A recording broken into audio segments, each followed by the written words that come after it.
우리 좌우로 또 앞뒤로 우리 성도들께 한번 인사해 보겠습니다. 잘 나오셨습니다. 네, 잘 나오셨습니다. 오늘도 주님께서 주시는 크신 은혜를 같이 누릴 수 있는 저와 우리 모든 성도님들 되시길 바랍니다. 우리의 자랑이라는 제목의 말씀을 가지고 우리 하나님의 말씀을 나누도록 하겠습니다. 우리가 지난주까지 말씀을 통해서 나눈 이야기들을 좀 간단하게 또 정리를 해드리겠습니다. 우리가 하나님의 말씀과 율법을 지키지 못하는 존재라는 것을 계속 사도 바울은 이제 확인을 합니다. 그래서 우리가 하나님의 말씀에 따르면, 율법에 따르면 그 율법을 다 지키지 못하니까 결국에 우리가 죄인이 되고 하나님의 심판대에 올라가 결국에 영원한 형벌의 유죄 판결을 받게 될 것이라는 이야기를 사도 바울은 계속해서 합니다. 그러나 이제 예수 그리스도께서 우리를 위해서 화목제물로 십자가에 달리셔서 우리에게 구원을 주셨다라고 바울이 이야기를 합니다. 여러분, 이렇게 구원에 있어서 우리가 할 수 있는 어떤 노력이나 또 하나님 앞에서 구원을 받기 위해서 우리가 하나님 앞에 한 것이 있냐 하는 것이죠. 돌아보면 아무것도 없는 거예요. 구원을 받기 위해서 우리가 하나님께 기도를 했거나 구원을 받게 해달라고 예수님을 이 땅에 보내달라고 요청한 적도 없습니다. 우리 이 땅에 선교사가 왔잖아요. 저와 여러분이 선교사 좀 보내달라고 하나님한테 기도를 했습니까? 뭘 했습니까? 그렇지도 않아요. 심지어는 우리는 복음이 이미 우리나라에 들어와 있는 그 시대에 이 장소 대한민국에서 태어나게 하나님이 예정하시고 작정하시고 우리를 보내주셨습니다. 그래서 때로는 믿음의 가정에서 태어나게 하셨고요. 여러분이 원할 수도 있고 원하지 않을 수도 있지만 여러분의 고향 그 장소에 태어나게 하셨습니다. 여러분이 그렇게 태어나고 복음을 듣기까지 저와 여러분이 노력한 게 있냐는 거죠. 돌아보면 하나도 없어요. 또 어떤 사람은요, 같은 말씀을 들어도 깨닫습니다. 근데 어떤 사람은 깨닫지 못해요. 여러분, 깨닫기 위해 저와 여러분이 한 게 있습니까? 하나도 없다는 거죠. 사도 바울은 그렇기 때문에 우리가 복음을 받아들이고 구원 얻기로 작정된 자로 이 자리에 섰다는 것 그 자체, 우리가 아무것도 자랑할 게 없는 줄 여러분 믿음으로 고백하실 수 있길 바랍니다. 그래서 사도 바울은요, 오늘 이 본문 말씀에서 얘기를 하는 거예요. 내가 자랑할 게 없다. 그렇게 얘기하는 겁니다. 하나님은요, 우리를 사랑하셔서 우리를 구원하시기 위해 아들 예수 그리스도를 이 땅에 보내셨어요. 우리와 상의하지도 않고 이 땅에 아들 예수님을 2000년 전에 보내주셨습니다. 이것은 역사적인 사실입니다. 그래서 사람들이 흔히 기원전, 기원후 뭐 이렇게 얘기하잖아요.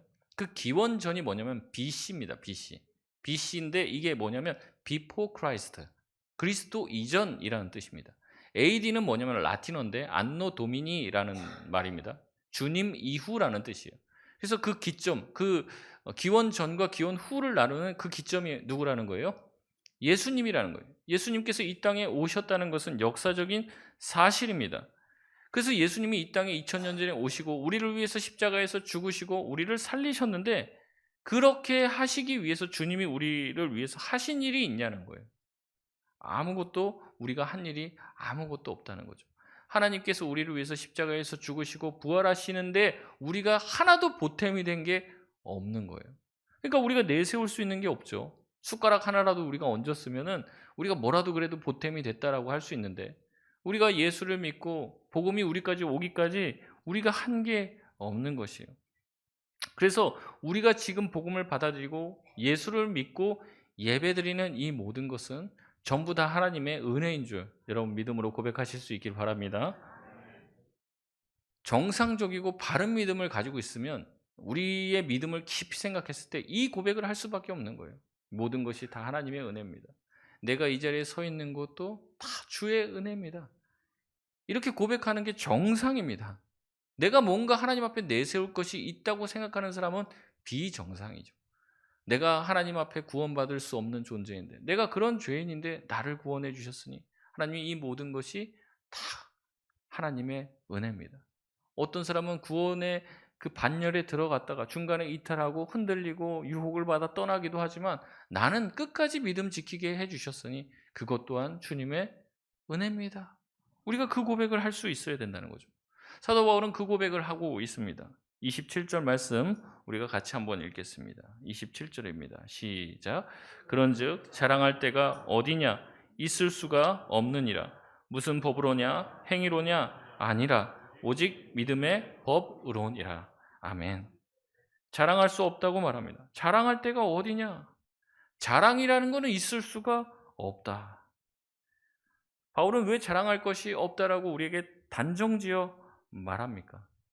바울이 자랑이 많았던 사람이에요. 자기의 자랑을 더 키워나가면서 자기의 삶을 살았던 사람입니다. 그의 자랑이 무엇이었는지 좀 살펴보는 것이 이 고백을 더 깊이 이해하는 데 도움이 됩니다. 빌립보서 3장 5절에서 6절 말씀을 보면 바울이 자기가 어떠한 자랑을 가지고 있었는지 이야기하고 있습니다. 뭐라고 얘기하냐면요. 나는 8일 만에 할례를 받고 이스라엘 족속이요 베냐민 지파요 히브리인 중에 히브리인이요 율법으로는 바리새인이요 열심으로는 교회를 박해하고 율법의 의로는 흠이 없는 자라. 바울의 자랑거리는 대단한 것들이었습니다. 바울은요 명문 집안에서 태어났습니다. 정통파 히브리인이었고 전문직을 가졌습니다. 남다른 학벌을 가졌고 남부러운 지위에 올랐습니다. 그는 신앙교육도 어렸을 때부터 철저히 받았고 또 성경을 잘 아는 사람이었습니다. 심지어 이런데요 도덕적으로도 완벽한 사람이었어요. 이런 사람을 가르쳐서 뭐라고 하냐면 엄친아라고 엄마 친구 아들. 엄마 친구 아들은 다 잘났다는 거죠. 뭐 하나가 괜찮으면 뭐 하나는 부족해야 정상인데 사도 바울은 진짜 어떻게 보면 다 가졌습니다. 여러분 성경을 아시면 뭐 아시는 얘기지만 사도 바울은 그 당시에 최고의 시민권인 로마의 시민권 또한 가지고 있었던 남다른 사람이었습니다. 근데 자기가 자기의 자랑들을 쭉 열거해 놓은 다음에 7절 8절에서 이렇게 고백을 합니다. 빌립보서 3장 7절 8절입니다. 그러나 무엇이든지 내게 유익하던 것을 내가 그리스도를 위하여 다 해로 여길 뿐더러. 8절 말씀 같이 고백합니다. 또한 모든 것을 해로 여김은 내 주 그리스도 예수를 아는 지식이 가장 고상하기 때문이라. 내가 그를 위하여 모든 것을 잃어버리고 배설물로 여김은 그리스도를 얻고. 아멘. 내가 추구하고 자랑해왔던 모든 것을 나는 배설물, 똥으로 여긴다고 얘기하는 거죠. 자기가 싼 배설물을 막 유심히 확인하고 관찰하면서 귀하다 이런 사람은 없습니다. 내가 자랑했다는 것을 지금까지 자랑했던 것을 배설물로 여겼다는 것은 지금까지 내가 자랑했던 것들이 부끄럽다 이 얘기예요. 부끄럽다. 자신은 이 모든 것 중에 어떤 것도 이제는 더 이상 필요하지 않고 다 버리는 것이라고 이야기를 합니다. 무엇을 위해서 포기했다고 얘기하냐면요. 7절 8절 아까 말씀해 보면요. 두 번이나 그리스도를 위해서 내가 이 모든 것을 다 해로 여긴다. 다 배설물로 여긴다라고 얘기하는 거예요. 이것은 무엇이냐면 내가 육체적으로 자랑하는 것과 예수 그리스도를 얻는 것 이것이 완전 정반대의 것이라는 거죠. 그래서 예수 그리스도를 얻으려면 이 모든 내 육신의 자랑들은 다 버려버려야지 예수님을 얻을 수 있는 거예요. 예수님도 없고 이 육신의 자랑도 같이 없는 방법이란 이 세상에 존재하지가 않습니다. 그래서 예수님을 얻기 위해서 자기가 가지고 있던 이 모든 것을 헌신짝 취급하고 배설물 취급하고 나는 이 두 가지를 다 취하지 못한다는 걸 안다. 나는 예수 그리스도를 위하여 예수 그리스도를 얻기 위하여 내 육신의 모든 자랑들을 전혀 용납하지 않겠다. 그렇게 고백을 하고 있는 것이죠. 왜냐하면 그가 계속 고백하고 강조하는 이 사도 바울이 강조하는 것은 믿음이에요. 믿음. 믿음이라는 말 자체가 포함하고 있는 것은 무엇이냐면 우리 인간이 할 게 아무것도 없다는 겁니다. 그리고 우리 인간이 아무것도 할 수도 없다는 겁니다. 하나님이 다 하셨고 하나님이 다 하신 것을 우리가 어떻게 해야 된다는 거예요? 그대로 받아들여야 한다는 말씀을 하고 있는 거예요. 그러나 인간은요, 자기 자랑을 쉽게 끊지 못합니다. 바울은 우리가 지금 가지고 있는 모든 정체성과 안정감, 모든 자존감과 자긍심의 근거인 우리의 자랑을 전혀 용납해서는 안 된다고 포기해야 한다고 말하고 있습니다. 여러분, 왜 다 그 모든 것들, 우리가 그렇게 추구하는 것들을 왜 다 포기하라고 말할까요? 28절 말씀입니다. 시작. 그러므로 사람이 의롭다 하심을 얻는 것은 율법의 행위에 있지 않고 믿음으로 되는 줄 우리가 인정하노라. 아멘. 우리가 하나님 앞에 의롭다 하심을 얻는 것은요, 율법의 행위로 되는 게 아니에요. 우리가 가지고 있는 학벌과 재산으로 하나님 앞에 의롭다함을 얻을 수가 없습니다. 그러니까 우리가 하나님 앞에 잘 보이려면 우리의 육신의 자랑을 쌓는 것을 그쳐야 돼요. 그 육신의 자랑을 자꾸 드러내는 것은 절대 하나님 앞에 나아갈 수 있는 담력을 얻지 못합니다. 오로지 하나님 앞에 나아가려면 뭐가 있어야 돼요? 믿음. 믿음으로만 주님 앞에 나아갈 수 있어요.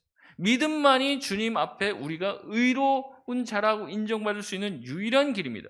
근데 너희가 그렇게 믿음이 중요하다고 생각하면서 왜 인간의 육신적인 자랑을 추구하면서 사냐 이 말입니다. 29절 30절 말씀도 마찬가지입니다. 유대인과 이방인의 하나님은 할례자나 무할례자나 모두 다 믿음으로만 의롭게 하신다고 말씀하시죠. 우리가 이룬 최고의 성취일지라도 우리를 전혀 의롭게 할 수 없습니다. 하늘같이 태산같이 우리의 재산을 쌓는다 할지라도, 세상에게 가장 높은 지위에 올라갈지라도 하나님 앞에서는 그 모든 것이 전혀 의롭지가 못한다는 거예요. 하나님 앞에 전혀 의롭다고 여겨질 수 있는 것이 없다는 겁니다. 여러분, 이 사실을 우리가 믿음 가운데서 깊이 깨닫게 됐을 때 우리는 우리의 자랑을 그제서야 멈출 수 있게 되는 겁니다. 근데 우리가 이 사실을 잘 모르고 깊이 깨닫지 못하니까 자꾸 불쑥불쑥 우리 안에 있는 자랑이 튀어나오는 거예요.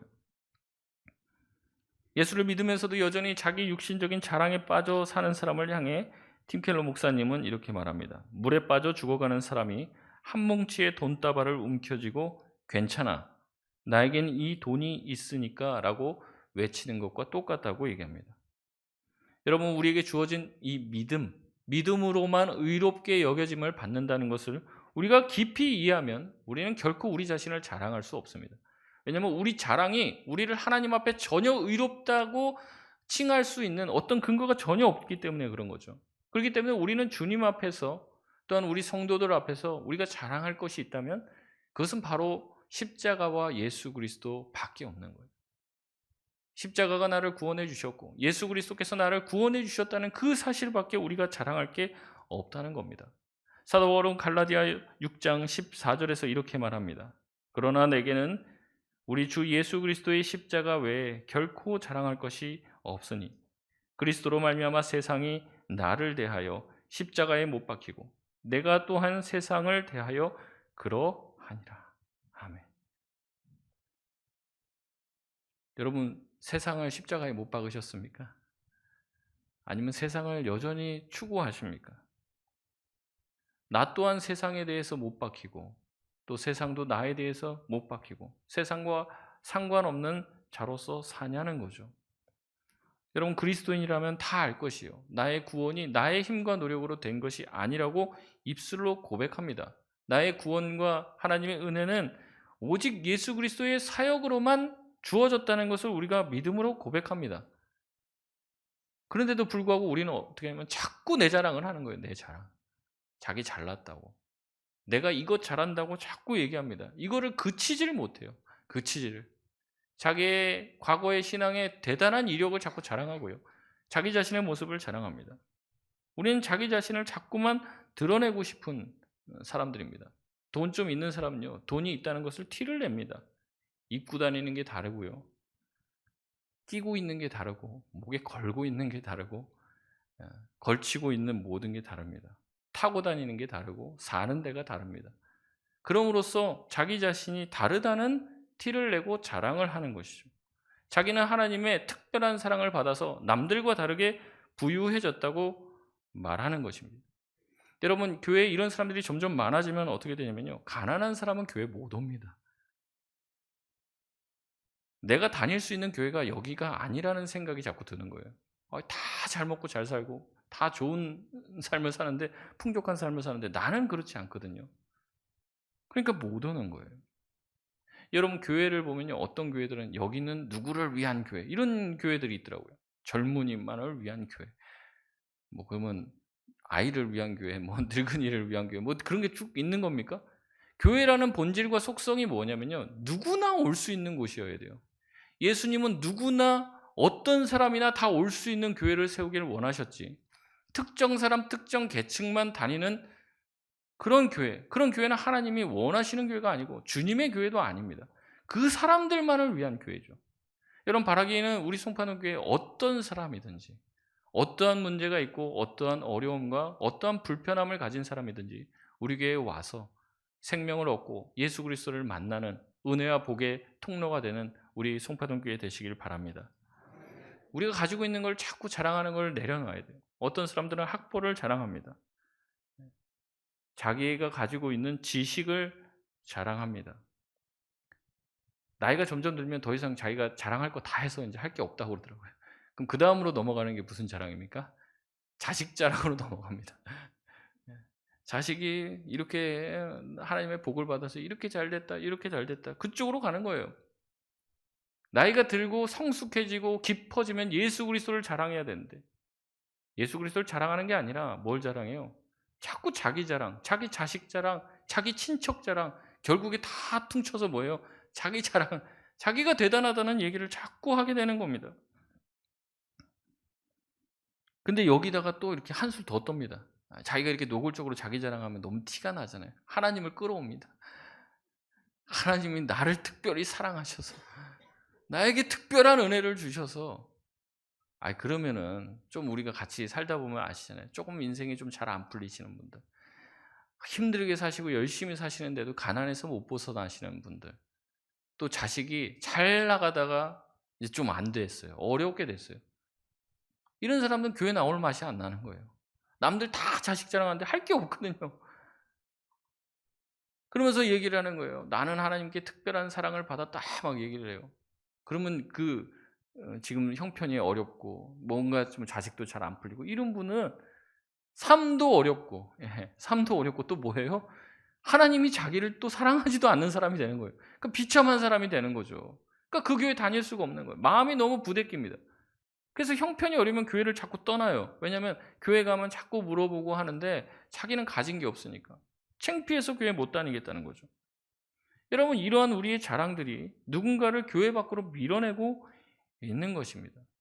여러분, 아까 제가 말씀드렸습니다. 우리가 자랑할 건 믿음밖에 없고 하나님의 은혜밖에 없다고 했는데 이 믿음 가지고도 자랑하는 거예요. 내가 잘 믿었다는 거예요. 내가. 딴 사람들 다 흔들리는데 저는 안 흔들렸습니다. 믿음 가지고도 자랑. 그 믿음 주신 분이 하나님이라고 말하면서 그 하나님이 나한테만 믿음을 특별히 주셔갖고 나는 안 흔들려요. 다 떠나도 저는 안 떠나요. 그거를 의로 삼고 있다니까요. 근데 우리가 그런 의를 하나님 앞에 가지고 가면 하나님이 우리를 의롭다 여기실 수 있을까요? 전혀 그렇지 않다는 겁니다. 우리가 가지고 가는 모든 의는 오염되어 있습니다. 우리의 자랑들은 하나님 앞에 드릴 만한 가치가 있는 것이 하나도 없어요. 오직 우리가 하나님 앞에 의롭다 여김을 받을 수 있는 것은 예수 그리스도의 의밖에 없는 줄 여러분 믿으시길 바랍니다. 그래서 우리가 주님만 자꾸 드러내야 돼요. 여러분, 우리가 살면 예수님은 죽습니다. 근데 내가 죽으면요, 예수님이 살아나는 거예요. 저도 마찬가지입니다. 이 자랑에서 저도 자유롭지가 못합니다. 여러분 아시는지 모르겠지만 저도 자랑할 게 꽤 있습니다. 자랑 안 합니다. 제가 이렇게 자랑 안 한다라고 말하면서 자랑 안 하는 사람이구나라는 것까지 제가 칭찬받고 싶어하는 그런 마음이 있는 거죠. 목사님들끼리 다 모이면 뭐 교인 성도 수 가지고 맨날 자랑하는 거예요. 근데 1000명 모이는 교회 뭐 목사님이면 어깨 으쓱할 것 같은데 2000명 모이는 목사님 앞에서는 또 쪼그라드는 거예요. 2000명 모이는 목사님은 또 3000명, 4000명 모이는 교회 목사님한테 또 쪼그라드는 거고. 여러분 그렇습니다. 지방에 있는 목회자는 서울에 있는 목회자 부러워하고요. 서울에 있는 목회자는 강남에 있는 목회자를 부러워하고 그러면서 삽니다. 우리 안에 있는 자랑이 내려놓아지지가 않는 거예요. 어떻게 해서든지 우리 교회의 자랑, 그래도 우리 교회가 내세울 만한 거를 자꾸 드러내고 싶은 게 우리 안에 있는 욕망이에요. 그래서 이 욕망을 욕망을 드러낼 수는 없잖아요. 그러니까 어떻게 이걸 잘 포장하기 위해서 하나님 끌어오는 거예요. 하나님이 참 나 부족한데 특별한 은혜를 주셔서 나를 불쌍히 여기주셔서 이런 얘기를 하는 거예요. 그래서 자랑의 활용점정을 딱 찍는 거죠. 이분은 참 큰 은혜를 받았는데도 저렇게 겸손하네. 이런 얘기를 듣고 싶은 겁니다. 여러분 우리 사람은요 뭐만 하면 자랑하게 돼 있어요. 우리가 의식하지 않으면요 사람들이 나에 대해서 모른다라고 생각하면 알려주고 싶어요. 나의 과거에 화려했던 거, 나의 지금의 화려함, 모든 것들을 자랑하고 싶은 거죠. 그래서 예전에 이제 어떤 목사님 설교 듣는데 너무 웃겨갖고 제가 말씀을 드리면, 그 목사님이 예전에 막 1970년대 뭐 이때 미국 유학을 갔다 오신 거예요. 그러니까 그때는 미국 유학 간다고 그러면요, 9시 뉴스에 흑백 텔레비전에 비행기 타고 가고 손 흔드는 그런 게 나왔었어요. 유학을 가면은 그때. 근데 이제 그 목사님이 거길 갔다 온 거예요. 그러니까 얼마나 갔다 온 그 미국 얘기를 하고 싶습니까? 그리고 미국에 갔다 온 사람이 거의 없으니까 그 얘기를 하는 게 그렇게 성도들도 기다려지는 거예요. 그래서 설교 때마다 내가 미국에서 뭐 LA에서 햄버거 먹었을 때 뭐 미국에서 그 얘기 계속 하는 거예요. 근데 이게 처음에나 재밌지. 계속 들으면 짜증이 나거든요. 아, 지금 미국 갔다 와도 되게 자랑하네. 그래서 이제 당회가 열렸는데 장로님들이 다시는 설교할 때 미국 얘기를 하지 마십시오, 목사님. 그래서 이제 목사님이 알겠다. 내가 미국 얘기 다시는 안 하겠다. 근데 이게 어떻게 됩니까? 절제가 안 되는 거죠. 뭐 미국 얘기 하고 싶어 미치겠는 거예요. 근데 설교 시간에는 안 하기로 이제 다 같이 이제 합의를 봤습니다. 그러니까 어떻게 해요? 축도를 하다가 이제는 미국에서부터 나를 인도하신 주 예수 그리스도의 은혜와 이렇게 축도를 하셨다는 거예요. 그 미국에서부터 그거 말을 안 할 수가 없어갖고. 여러분, 사람이 그렇다니까요. 내가 가지고 있는 어떠한 것을 자꾸 드러내고 싶은 거예요. 자꾸. 어떤 식으로도 과시하고 싶은 거예요. 그래서 어떻게 합니까? 너랑은 나랑은 다르다는 거예요. 이 클래스가. 나는 이 정도 사람이라는 거죠. 그 얘기를 하는 겁니다. 그래서 우리가 이 육신의 자랑을 꺾어내지 못하고 이 육신의 자랑을 계속하게 되면요, 어떻게 되면 세 가지 정도의 이 왜곡된 현상이 교회 안에서 일어나게 됩니다. 첫 번째는 뭐냐면 사람을 계급화시킵니다. 사람을 대할 때 하나님의 형상이나 형제나 자매로 평등하게 대우하지 않습니다. 자기가 만약에 돈이 좀 있는 사람이면요, 돈 많은 사람, 돈 없는 사람으로 층을 나눠요. 그리고 자기가 외모로 취하는 사람은 외모로 나뉘고요. 차로 사람을 평가하는 사람은 차로 사람의 등급을 나눕니다. 주거지로 사람을 평가하는 사람은요, 이 사람이 어디 사는지, 아파트에 사는지, 어디 사는지로 사람을 평가를 하는 거예요. 여러분, 신앙이 있다고 하지만 사람을 보는 그 눈, 내 안에 있는 자랑을 내려놓지 못하면 여전히 사람을 다른 사람, 이 계급화시켜서 사람을 바라보면서 그 계급화시킨 그 도식에 자기 자신을 집어넣고 때로는 우월감에서, 때로는 열등감에서 신앙생활을 하게 됩니다. 두 번째는 우리 신앙이 계속해서 자기를 자랑하는 것을 그치지 않으면 당을 짓게 됩니다. 당을. 자기와 비슷한 수준과 자기와 비슷한 생각을 가지고 있는 사람들, 자기와 비슷한 자랑을 가지고 있는 사람끼리 뭉칩니다. 그래서 그와 다른 성향을 가지고 있는 사람들을 공격하는 거죠. 그리고 그 사람들이 자기를 공격하면 한편이 됩니다. 그래서 서로를 멸시하고 서로를 향해서 비난의 화살을 퍼부을 때가 많이 있죠. 여러분, 우리 교회는 그런 것이 없는데 다른 교회에 가보면요, 세대 갈등 문제가 참 많다고 그래요. 장년들은 청년들을 무시하고요, 청년들은 장년들을 깔봅니다. 뭘 안다고. 이제 시대가 이렇게 바뀌었는데 어른들은 안주 애들이 뭘 어른들이 시키면 해야지, 이렇게 반응을 한다는 거예요. 장년들 안에서도 갈립니다. 더 나이가 있는 장년, 더 젊은 장년들끼리 층이 생겨요. 그래서 서로를 못마땅하게 여기는 거죠. 그래서 당을 짓게 되고 교회가 분열이 일어나게 되는 겁니다. 우리가 계속해서 자신을 자랑한다면 세 번째는 어떻게 되면 우리의 삶이 불안한 삶이 됩니다. 왜냐하면 우리가 예수 그리스도를 믿었기 때문에 우리 삶의 베이스와 근간을 예수 그리스도라는 반석 위에다 세워야 되는데 그게 아니라 나의 자랑에 세우기 때문에 어떻습니까? 이 나의 자랑, 내가 이게 꽉 붙들고 있는 세상의 자랑을 잃어버릴까 봐 걱정하는 거예요. 그러니까 하나님이 내가 가지고 있는 이 물질 뺏어가면 나는 아무것도 안 남거든요. 그러니까 덜덜덜덜 불안해갖고 걱정하면서 무서워하면서 신앙생활을 합니다. 내가 자녀에 대한 자랑이 이렇게 크면요, 자녀가 어떻게 될까 봐 안절부절을 못하는 거예요. 여러분, 우리가 신앙을 제대로 가지게 되면 우리의 삶의 중심과 핵심의 근간에 예수 그리스도가 놓여져야 돼요. 예수 그리스도 위에 우리의 신앙과 우리의 삶이 잘 세워지게 되면요, 세상의 어떤 것들이 우리를 흔들어도 흔들리지 않아요. 물론 이제 좀 힘들고 마음도 상하는 일이 생길 수가 있겠죠. 하지만 예수 그리스도는 반석 위에 생기면 우리는 우리의 삶이 절대 흔들리지 않는 반석 위에 있다는 확신 때문에 세상의 유혹과 풍파에도 쓰러지지 않을 수 있다는 겁니다. 우리가 그 예수 그리스도 위에 우리의 믿음과 삶을 놔야 돼요.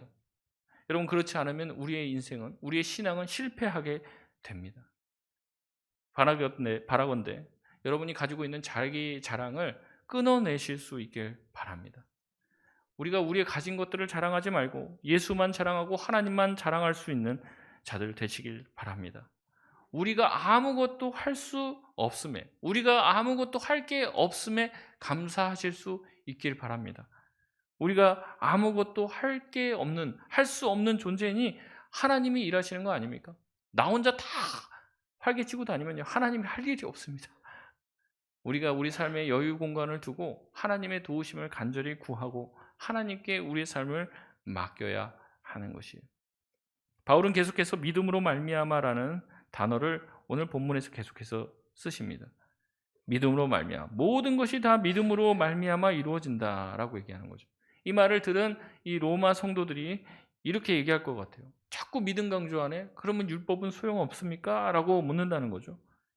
마치 바울은 이 말에 대해서, 이 질문에 대해서 그래, 율법은 아무 소용없어 라고 대답할 것 같지만 바울은 마지막에 완전히 거꾸로의 대답을 합니다. 31절 말씀인데요. 우리 다 같이 한번 읽겠습니다. 시작. 그런즉 믿음으로 말미암아 율법을 파기하느냐?